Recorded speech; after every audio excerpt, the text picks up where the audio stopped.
So after taking a look through all the comments and all of the feedback from episode 1 of our Oilers Relocation franchise, there was a couple things that I took away from you guys' recommendations. First off, you guys said that you thought it was a very good idea for us to just go ahead and simulate through this first season, especially considering that we're not going to be very good anyway, probably. And even if we're not very good next season, we'll at least have a draft's worth of rookies, storylines, things like that, things to get excited about for next year. And number 2, possibly even more important, was that I kept on seeing the same feedback, and that was trade Jameis Winston. Get Jameis Winston out of here for a few reasons. Number 1, he's not a great player to have on the team or to have around the younger guys, if we're being honest. That's number 1. But number 2, and perhaps even more importantly, it gives us a benefit of bringing in a good young player that we can trade him for, and we can put, it's kind of plug and play with whoever we want to put at quarterback at that point, because we're not looking to win a whole lot of games anyway. We would really like to have a high draft pick, as high as possible. So we are going to make our way through this first season as the Tampa Bay Buccaneers. We are going to make all of our choices, our design choices for the Houston Oilers, our stadium, things like that. But first, we're going to hop into the trade center, and we are going to go ahead and we are going to trade Jameis Winston right this second. I'm hoping that we can get something good for him, and I'm pretty sure that, there's quite a few teams out there that need a quarterback that will be willing to give us a decent young player for Jameis Winston. So let's go into the trade finder, and I really wish that Madden had the trade finder the way that 2K does, where you can just put a player in there and then you get a bunch of offers back in return. But they don't have that. I realized I could put them on the trade block, but then, we got to wait to get offers and stuff like that. Whatever, I'm not going to do all that. What I'm going to do is we're going to throw Jameis Winston into the trade center here, and then we're going to go through the different teams who are interested in him and see who we got. First off, we've got the Buffalo Bills who are interested in him. The Broncos, not sure why they're not more interested in him. They need a quarterback too. Cardinals, not sure why they are interested in him. They got Kyler Murray. Colts, I could see why they would want him. Dolphins, obviously. Got the Raiders that are interested, and then rounding things out, the Redskins and the Vikings. Okay, so those are all the teams that are interested. We're going to start off first. I like the Colts. There's a few guys on that team that I could think of that I would probably want. I could see the Dolphins maybe giving us Minkah Fitzpatrick, possibly for Jameis Winston. We could try that out. He wanted to be traded anyway in real life, and he did get traded to the Steelers. But in our world, he's still on the Dolphins, and we might be able to grab him up for Jameis Winston. Plus, they have Rashad Jones. I know he's getting up there in age, but they still do have him as well. All right, so let's see what the feedback is here. Winston for Fitzpatrick. And, okay, so they declined it, but the interest level is pretty high. So let's see what else we might be able to throw in there to get him over here with us. So we're pretty close. This is the trade I'm going to try. They also just so happen to be interested in Jason Pierre-Paul, who I am looking to unload also. So I'm going to try to get Minkah Fitzpatrick and Nico Siragusa for Jameis Winston, Jason Pierre-Paul, and a 5th-round pick from next year. All right, so they don't want that trade. Let's see what else we might be able to do here. All right, so we were able to get the trade done by giving them Winston, Pierre-Paul, who I wanted to unload anyway, like I said, and a next year, 2021, 4th-round pick for Minkah Fitzpatrick and Nico Siragusa. That 4th-round pick from next year is something that I think we can definitely recover if need be, but I think that this trade works out just fine for both sides. Now, considering that we now have Minkah Fitzpatrick as our strong safety of the future, I think it's a good idea if we go ahead and trade away Darian Stewart. Now, the Browns were not only the only team that were even remotely interested in him, they were actually green, so they're actually quite interested in him. So let's see what we might be able to get from the Browns for Darian Stewart. So I might be able to get Greedy Williams out of this deal, okay? So Darian Stewart, it's not there yet, but I mean, if we can throw something else in that they might be interested in, we might be able to get Greedy Williams out of this deal. So what else are they looking for? They're looking for a left tackle, right tackle, defensive back, right guard, and right outside linebacker. Let's see what we can make happen here. So I wasn't originally looking to trade away DeMar Dotson when I got into this trade for getting rid of Darian Stewart. However, our starting right tackle is not only 31 years old, but he's in a contract year. I can't foresee myself re-signing him with how badly he's going to regress over the next few years. So we included him in this trade to bring over Greedy Williams. And you remember how I said that I was going to recover that 4th-round pick that we traded away?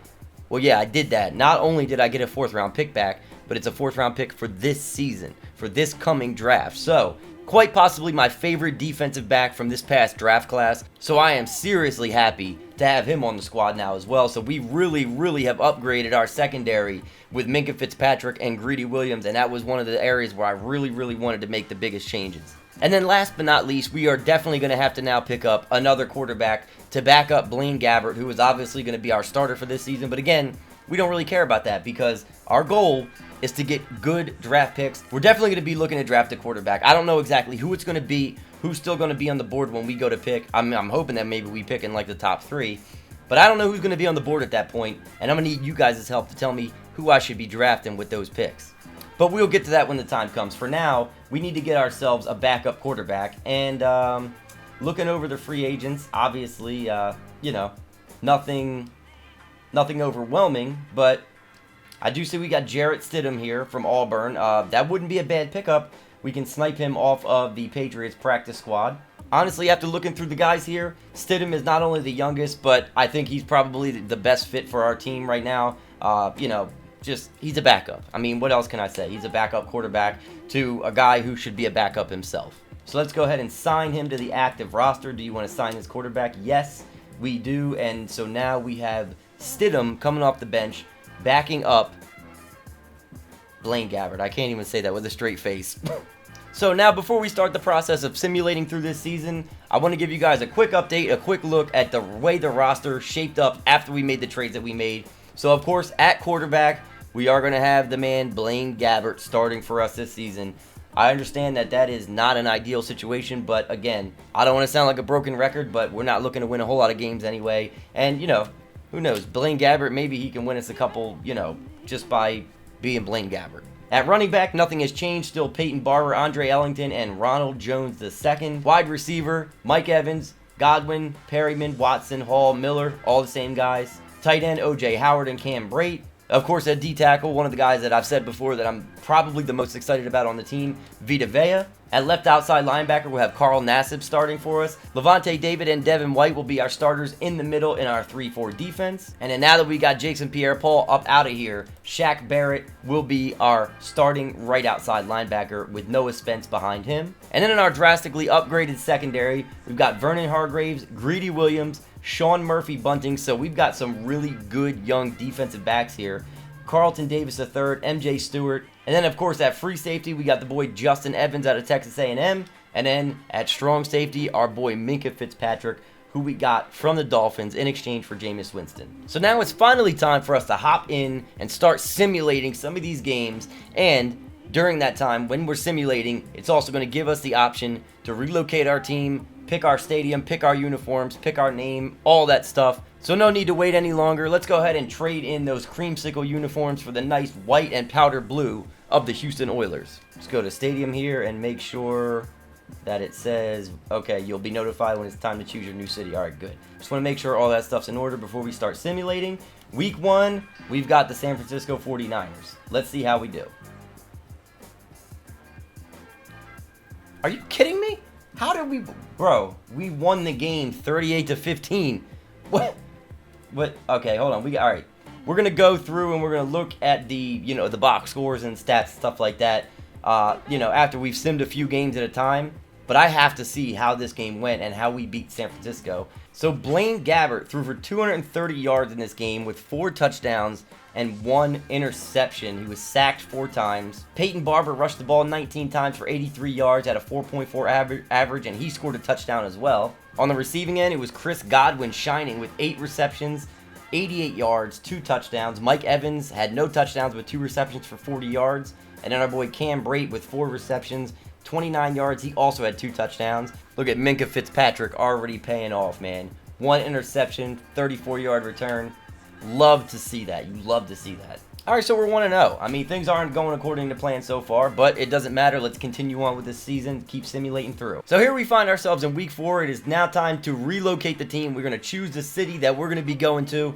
But as you can see, first order of business, we are 1-3. So we've lost 3 games in a row after winning that first game of the season. But the important thing now is for us to go ahead and relocate this team. Let's view the available cities. We already know what the available cities are, so we're going to go straight on over to Houston. Go ahead and relocate our team to Houston, and we are ready to go. In a couple weeks here, we're also going to start scouting some college players as well. So here we are in week 5. We took a 35-7 loss to the Saints to put us at 1-4 on the season. We're on a 4-game losing streak, which is good news for us. Now it's time to choose our team name. We already know we're not going with the Buccaneers. We're not going with the Voyagers. We're not going with the Gunners. It is the Houston Oilers for our franchise. All right, week 7, here we are. We have a bye week coming up this week, but we just beat the Panthers 35-0. Can't imagine how that could possibly happen, but we beat them 35-0. But much more important than the fact that we're 2-4, it is now time to choose our uniform. A lot of you guys have been giving me advice on which uniform to go with, but I think it's a foregone conclusion already. Most of you guys picked the classic uniform. Some of you guys gave me, your opinions on the other uniforms and stuff like that, but we got to go with the Oilers classic uniforms. They look awesome. I love the way this uniform looks on field, in game. This is the one we're going to go with. So here we are in week 8 after our bye week, and it is time to choose our stadium. I'm not going to get too complicated with this, but I do want to go with a deluxe stadium. I think the one we're going to go with, being in Houston, is we're going to go with the deluxe hybrid, okay? It's nice to have some outdoor games, but in Houston, it's going to get hot, during some times of the year, so it's good to have the ability to at least close that roof if we want to. So now here we are in week 9. After a week 8, we took a solid L to the Tennessee Titans, who actually used to be the Houston Oilers. Most of you guys probably already know that anyway, but I think this week, now that we have nothing else to do for our relocation, we're going to go ahead and start scouting some college players. Now, when I first brought in the draft class, of course, as you guys know, it just forced me to draft to scout Tua, which I was going to do anyway. But we've got him scouted. He's an A+, A-, A- in comparison to the other QBs in the draft. A+ throw power, A- throw accuracy mid, A- throw accuracy deep. Man, I got to be honest with you, man. If we get the first overall pick, which I really hope we do, he is probably going to be the guy. It would be impossible to pass him up. It would be impossible. But anyway, of course, as you guys know, we absolutely need secondary help. So Bryce Hall would be a good guy to scout here. We've got a good young secondary with Hargraves and Greedy Williams and Sean Murphy Bunting. We've got guys that we can absolutely develop, but I do want to add some more pieces just in the off chance that, say one of these guys doesn't actually develop into anything special. We have some backup plan here. There's certain guys up here that we absolutely have to scout. I mean, Chase Young, if we get a high enough pick, that's a guy that I would absolutely go after. We got to scout him. Grant Delpit, man, he might be the most talented player in the draft overall out of LSU. A-, A-, as you guys can see, man. Hit power, pursuit, zone coverage. This guy is an absolute beast out of LSU. And here is perhaps where we're going to need the most help. In fact, it's just a guarantee. We need the most help on the offensive line. We know our wide receivers are good, man. We know our wide receiver, our tight end situation, that's good. We need help on the offensive line, minus, of course, like left guard, wherever Ali Marpet plays. But we need help on the O-line, and we need a quarterback, and maybe even a running back of the future. I don't know. Maybe Ronald Jones can be that guy. I don't see Peyton Barber being like the long-term answer. So maybe we look at a running back in the later rounds or something. But right now, man, we need the most help at offensive line and quarterback. So let's go ahead and scout some of these O-linemen. Walker Little, of course, we're going to scout you. I don't see Andrew Thomas up here, but he's definitely a guy that I want to scout. Where is he? Okay, left tackle out of Georgia. Definitely want to be scouting him. He's an A- with impact, run block power, and run block finesse. We'll also go ahead and scout Tyler Bidash because of the fact that we may be able to move him to somewhere else on the offensive line other than center, so we'll scout him as well. He's not looking too bad. A- impact, B+ lead, B+ run block finesse. Honestly, when it comes to the first round, there's not a whole lot of guys here that I wouldn't scout. We probably want to scout Jake Fromm just in case we don't get our guy, man. If we don't get Tua or Justin Herbert, Jake Fromm would be the next best thing, so let's scout him. Speaking of Herbert, I completely forgot to scout him, so let's see what he's looking like. He's the consensus number 2 overall pick. A+ throw power, A throw in the run, A- throw accuracy deep, so he's actually looking pretty damn good himself. As much as I would absolutely love to have Jerry Jeudy, he's probably one of my favorite players in this upcoming draft, if not my favorite player in real life. As much as I would love to have him on this team, man, we've got Mike Evans, we've got Chris Godwin. I don't know that we really need help with wide receiver, and I know for a fact that we do not need to be spending a high first-round pick on a receiver right now. Also, since we're at about the halfway point of the season, it's probably not a bad idea to take a look at the stat line for our 2-5 Buccaneers so far. So Blaine Gabbert has been completely average doing exactly what we need him to do on the season so far, just not overperforming, and that's what we need out of him. 1,200 yards, 9 touchdowns, 8 interceptions, an 84.2 passer rating. Perfect for me. Man, the rookie Jarrett Stidham came in for what looks like an entire game and went 18 of 23 with 4 touchdowns and a 141.3 passer rating. He threw for 194 yards, 78% completion percentage. Not bad at all for the young man. Peyton Barber with a 4.6 yard per carry average on the season, 443 yards, 5 touchdowns, not bad at all. And then your boy Mike Evans with 32 receptions so far on the year, 462 yards. He's only got 1 touchdown, but he's also got a pretty trash quarterback throwing him the ball, so I can understand why his numbers might be a little bit down. Our boy Minkah Fitzpatrick is leading the team in not only tackles, but also interceptions, man. Love to see it. I think he's leading the team in interceptions. Let me sort by interceptions real quick. And yes, he is. We've also got Greedy with an interception, Justin Evans with 1, and Carlton Davis III with 1. But Minkah's got 2 for himself on the season so far. Shaq Barrett and Bo Allen both with 9 TFLs on the season so far, leading the team. And then we got Sue and Vita Vea leading the team with 3 sacks apiece so far on the season. We've also got a bunch of guys here that are ready to resign, so let's take a look. I'm going to wait on Sue for a little bit longer. I want to see how well he does throughout the season. Shaq Barrett, I think that I do want to bring him back, and he does, so he's coming back.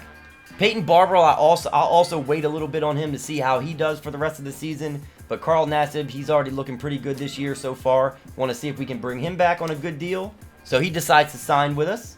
Rashad Perryman, I would like to at least offer him a deal. He's not asking for too much as far as money goes. $6.2 million is not bad over 2 years. But he wants his bonus improved, so we'll come back to the table with him if need be. Noah Spence at right outside linebacker. I think I would like to get him back for $7.8 million over 3 years. That's not a bad deal at all. And he signs as well, so we're having some pretty good luck here. And as far as the rest of the guys, we'll wait until they're ready to negotiate to see what we might offer them. So here we sit at 2-7 on the season in Week 11, but the Saints are 9-0, man. They are doing some work. And as expected, they beat us to improve to 10-0, so here we are with a Week 15 update. We just won our 3rd game of the season, so we sit at 3-10, about to take on the 7-5-1 Detroit Lions in Detroit. I also went ahead and scouted a bunch more guys in the draft, but most of them were offensive linemen, so I went ahead and did that off camera for you guys so that, you know, I didn't have to put you guys through that. But as I'm sure you guys could have guessed, 3-10 puts us at last in the division. I'm not going to take a look yet at the rest of the standings because I want to be surprised at the end of the year for what pick we are going to be getting. So here we are finally at the end of the season. We finished out the season with a record of 4-12. We lost our last game to the Atlanta Falcons. Let's take a quick look at the overall standings for the end of the season. So as you can see, the Browns had the best record. Of course, they're overpowered in this game, man. 14-2 on the year. Saints come up 13-3 after being 10-0 last time they played us. The Ravens with a 12-4 record, so not bad there. Packers end up with 11-4-1. Patriots at 11-5. Chargers 10-6.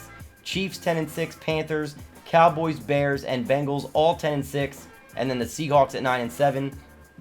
Bengals got knocked from the playoffs in favor of the Seahawks, so that is your playoff picture right there. And the Houston Texans also made it into the playoffs at 8-8, so good for them, I guess. But the important part, here comes the important part.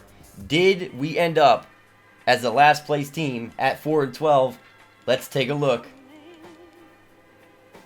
Oh, God. For real. The Raiders, why would you guys be 2-14? Just why would they be 2-14? All right, whatever. All right, so the Raiders are 2-14. They're going to end up getting the #1 overall pick in this next coming draft. But it looks, at least for now, like we're going to have the 2nd overall pick, and I really can't be mad about that. Hopefully the Raiders feel as though Derek Carr is the guy because I'm hoping they don't take a quarterback. But either way, we're either going to get Tua or Justin Herbert from the way it's looking. And really, I can't be mad at that. But ultimately, I'm going to let you guys decide where we go with that 2nd overall pick. If that ends up being the pick we get, it's going to at least be the 2nd or 3rd pick. Taking a look at the stats to end the season, Blaine Gabbert actually didn't do a very bad job at the end of the year, putting up 3,200 yards, 24 touchdowns, 16 interceptions. On the rushing end, of course, Peyton Barber ended the season at 602 yards for the simple fact that he was injured for a good portion of that. But Ronald Jones came out, put up 3.5 yards per carry. Not bad. Mike Evans was also injured, so he ended the season at 53 receptions for 696 yards. Godwin, same thing with him. We had a lot of injuries, man. A lot of them. But the good news is that most of those injuries came on the offensive end. As far as our defense goes, we actually played pretty well. You don't love to see a defensive back leading the team in tackles, but that's exactly what happened. Hargraves led the team in tackles with 98, but Devin White was right behind him with 96 tackles on the year, so that is very, very promising. As far as interceptions goes, Minkah Fitzpatrick, he had 91 tackles on the year, 3 interceptions, a sack and a half. Really, really good year for him, man. That is a very promising season. Greedy Williams with 2 interceptions on the year, and MJ Stewart, who got injured also, had 2 interceptions on the year. As far as TFLs, our boy Shaq Barrett and Ndamukong Suh, both with 16 on the year. Bo Allen coming out of nowhere with 15 on the season, and then Vita Vea with 14 on the year. And then Vita also led us in sacks with 4 on the year, Suh with 3, Minkah Fitzpatrick with a sack and a half, Spence with 1, Levante David with 1, and then Shaq Barrett with a half a sack on the year. So we didn't get to the quarterback a whole lot, but I'm liking the way our defense looks nonetheless. And then checking out some of the regular season stats from around the NFL, it looks like Aaron Rodgers led the NFL in passing yards with 4,336. Baker leading the league in touchdowns with 43 TDs on the year to only 12 interceptions. Aaron Rodgers with 42 and 6, so a very, very good year for him. As far as rushing leaders go, you had Zeke Elliott with 1,500 yards, Saquon with almost 1,400, Gurley right behind him with 1,380, and then Adrian Peterson, 1,357 out of nowhere. 35 years young, 1,300 yards on the year, 14 touchdowns. Man, that is like, he's back to MVP form if he's doing stuff like that. As far as rushing touchdowns goes, Alvin Kamara led the league with 15 on the year. Man, he would have been one hell of a fantasy option with a year like this because I'm sure he had a lot through the air as well. Receiving-wise, your reception leader was Michael Thomas and Mohamed Sanu with 93 apiece, respectively. Julio Jones was right there also with 92. As far as yards go, you had Emmanuel Sanders with 1,238 on the year. As far as defensive stats go, Corey Littleton led the league in tackles with 136 on the season. Joey Bosa leading the league in TFLs with 22. Khalil Mack, no surprises, leading the league in sacks with 15 and a half. And then you had 3 different guys with 6 interceptions on the year. That would be Marshawn Lattimore, Xavier Howard, and Anthony Barr. So our next order of business will of course be to simulate through the playoffs, see who wins the Super Bowl, and then make our way into the offseason. In the next episode, we will make our way through not only the NFL draft, but also free agency. The important thing that I need from you guys is to give me all the feedback that you possibly can on who we should not only pick up in the draft, but also in free agency. Just continue to give me recommendation after recommendation. If you see a recommendation that you like in the comments, be sure to like it, because the more likes that it gets, the more that I know that you guys want that to happen. So in episode 3, we'll get a chance to take a look at our complete team as it's all put together by you guys after the draft, after free agency, after the offseason is completely done. I cannot wait to see what this team looks like and how we build it together. But I'm even more excited to get on the field and play with this Houston Oilers team and see what these young guys can do in a real game. Anyway, that's going to do it for this episode. Thank you guys so much for watching. Hope you guys come back for episode 3. Like I said, make sure to leave me your comments and your suggestions down below so that I know exactly what you guys want to see me do in the offseason with this team. And you guys know that's exactly what we will do. Be sure to be on the lookout for episode 3, but until then, I will catch you guys next time.